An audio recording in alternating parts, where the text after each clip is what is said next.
Well, guys, I can only just tell you that this Classico was very disappointing. It didn't live up to the expectations. Certainly, we're still tied with Madrid on points. There was no tiebreaker. It's gonna come down to the wire to the very end on the points. It's neck and neck, and that's the way it looks like it's gonna be for the next few games, and so on and so on. And it's one of us is gonna lose. One of us is gonna lose against a team in La Liga, and it's gonna be very disappointing, and it's gonna be very shameful because both teams don't show up when they need to show up. Barcelona, as much as I love them, have issues. And first of all, let me just tell you that Valverde is the beginning of the issues on that list. He's first on that list of issues that Barcelona has. And I am so disappointed. I'm so disappointed because I want to know what happened to Busquets. Why did he not play a minute in this game? Why is it that in this starting lineup he decides to put Rakitic, which has been playing inconsistent?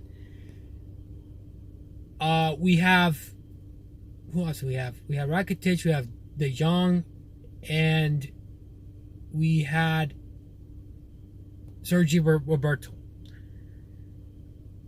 Roberto was average. I mean, he was okay. It was not like he had the best of games either. I think out of the three, De Jong is, just like I expected, was going to be the one who's going to show us that he has moves, that he knows what he's doing in that midfield. But he can't do everything on his own. If that midfield does not function, our top three don't function. And I was expecting some sort of burst when Ansu Fati was substituted. That didn't happen. That didn't show up. The problem was not so much on the front three. The problem was getting the ball out of our defense and into our midfield.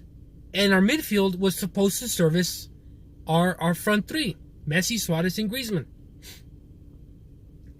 It didn't matter if Ansu Fati came in for Griezmann because it didn't show any results in that substitution. That's why I blame Valverde for that. I blame Valverde for this midfield in the way it was structured. I don't think Rakitic is fully there with us. He seems to be thinking about exiting. So is Vidal, because they want time on the field.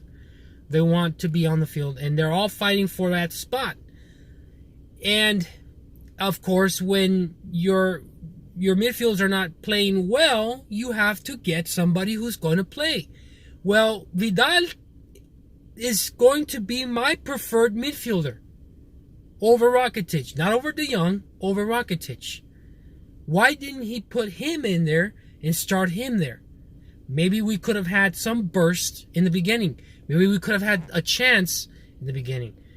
Why couldn't he put Busquets? Those are my questions for Valverde. Why didn't he put Busquets? And you know what? If he's hurt, if there's something wrong with Busquets, okay, I understand. But if he is not hurt, if he is capable of playing in this game, in the most crucial game of the season,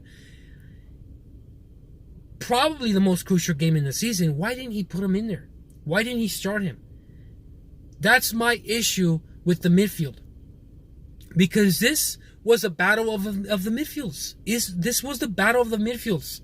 And it just seems like none of these two teams want to be first. I don't understand why Zinedine Zidane I mean, that's it. That's Madrid, but I'm still scratching my head over why he took Valverde out in that midfield. He was giving us a hard time. I mean, I just don't understand some of the things he does. But to me, I'm more focused on our midfield because we had chances to sub in and see if maybe Busquets would have given us a good pass to Messi. Maybe he could have given us a chance. It would have been an opportunity for him to get on the field as a substitution coming off the bench and giving us an opportunity to score. That was something that I mean, look, Busquets is not going to be our consistent midfield too. We have one of the most inconsistent teams or midfields in Barcelona history. Okay, I can't blame Messi, I can't blame Suarez as much, and I can't blame Griezmann as much as I can blame Valverde and that midfield that he has right now. His tactics are not necessarily working for this team, and I was out of my mind when I saw that he didn't substitute. He didn't take out Rakitic. If you know that he is not giving us results, you take players off. You take players off. Why he took off? To me, the substitutions didn't make too much sense to me. I don't understand why he took off Griezmann as much. I don't understand Samero's substitution. I don't understand too much why he did that. Didn't make too much sense to me. When he placed Sergi Roberto back, I believe it was Sergi Roberto who took his place. He moved him right back into right back, if I'm not mistaken. Correct me on that. But to me, we had to make midfield decisions. We had to make midfield substitutions. In the first place, I wouldn't have put in Rakitic, and I wouldn't have had Sergi Roberto in there. I mean, they would have been my substitutions. If anything, I would have had Busquets, who has been here in these Classico games, who has made a big difference in the Classico games. I would have had Vidal, who has that aggression and that physicality that he has to move the ball and to tackle and get good tackles. But this was disappointing, to say the least. The tie doesn't make anything better. We all have a point. Valverde is probably happy because he didn't lose any points, and of course he gets to live another day. And that's all him, because we Barcelona fans are not really the ones who are going to benefit, because we're still seeing the same results on points, and it's not making a difference on the table when you have other teams right behind us who are fighting to get to first place. So, anyways, let me know in the comments below, guys. Let me know what you think about this Classico. Was it, oh my goodness, disappointing?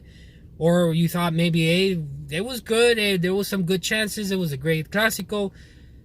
I mean, that's my opinion. Well, what is yours? Let me know in the comments. Please share, like, and hit that subscribe button. It really helps the channel out and helps me out and gives me an opportunity to give you more feed and more news about the team and the club and what's going on around Barcelona world. All right, ladies and gentlemen, I'll see you next time. I'll see if I can make a video for our next game. Visca Barça, Visca Catalunya. Peace.